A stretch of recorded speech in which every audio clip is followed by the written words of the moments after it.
We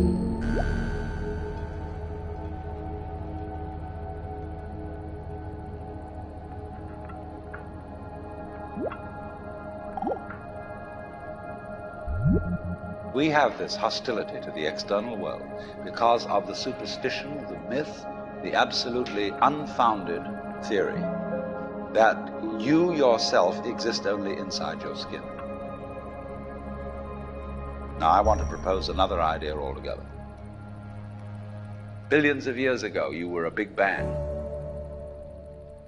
But now you're a complicated human being. But so we define ourselves as being only that.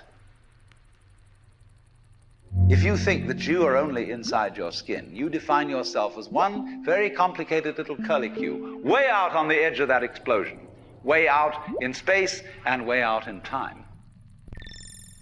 And then we cut ourselves off and don't feel that we're still the Big Bang.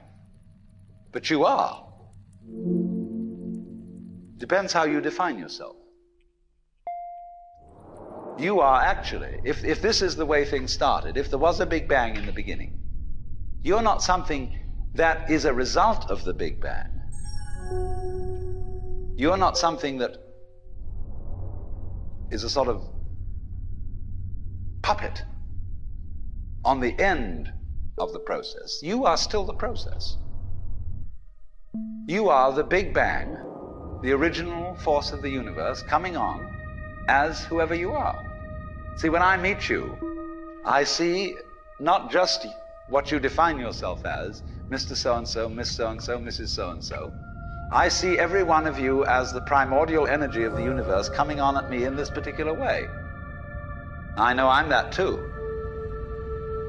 But we've learned to define ourselves as separate from it.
what I would call a kind of a basic problem we've got to go through first, is to understand that there are no such things as things.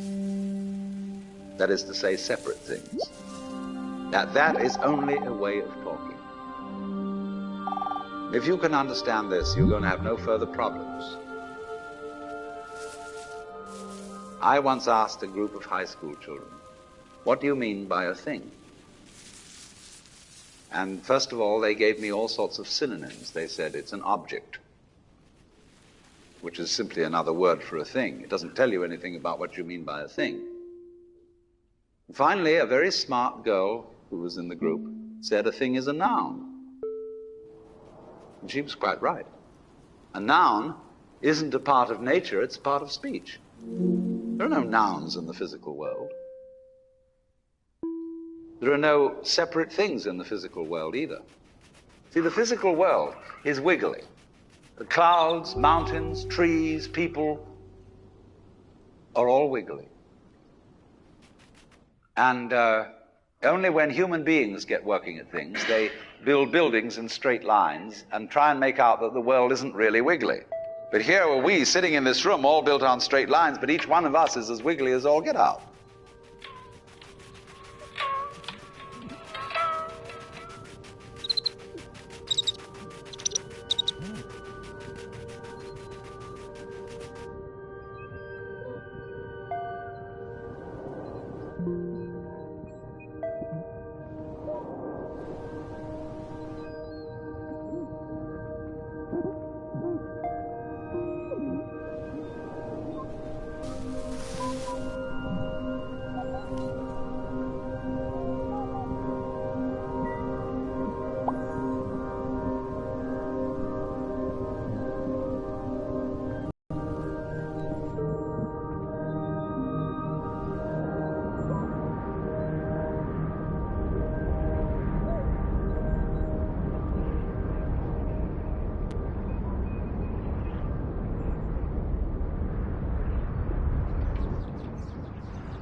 Now then,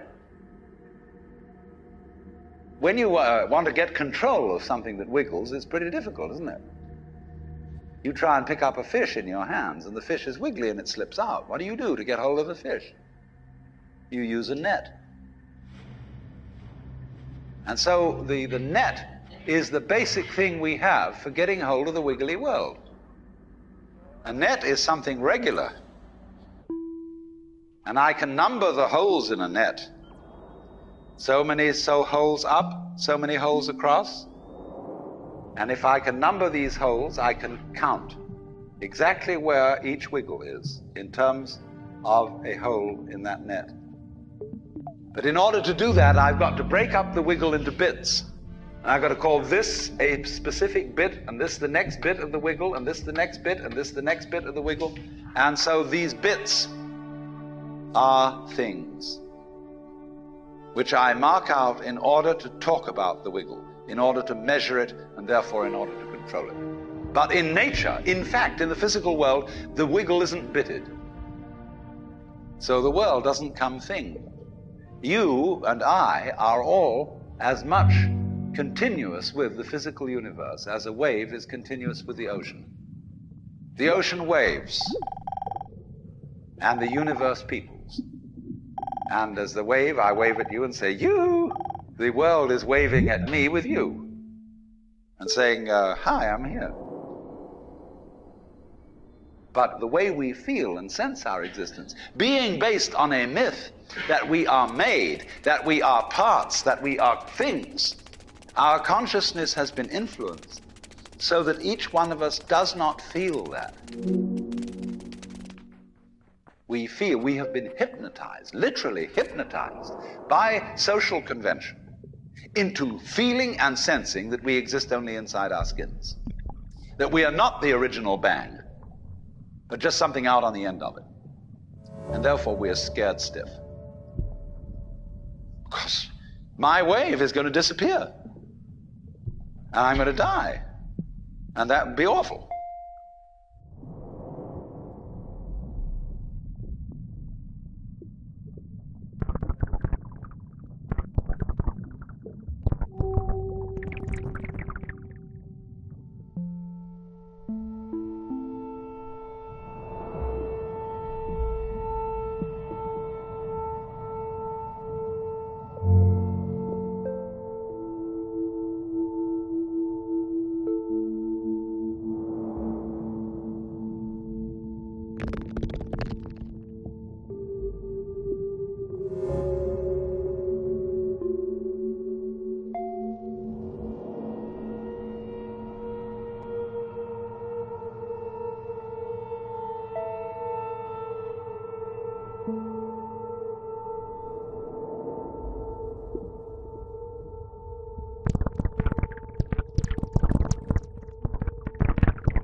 You are a fluke. You are a separate event. And you run from the maternity ward to the crematorium, and that's it, baby.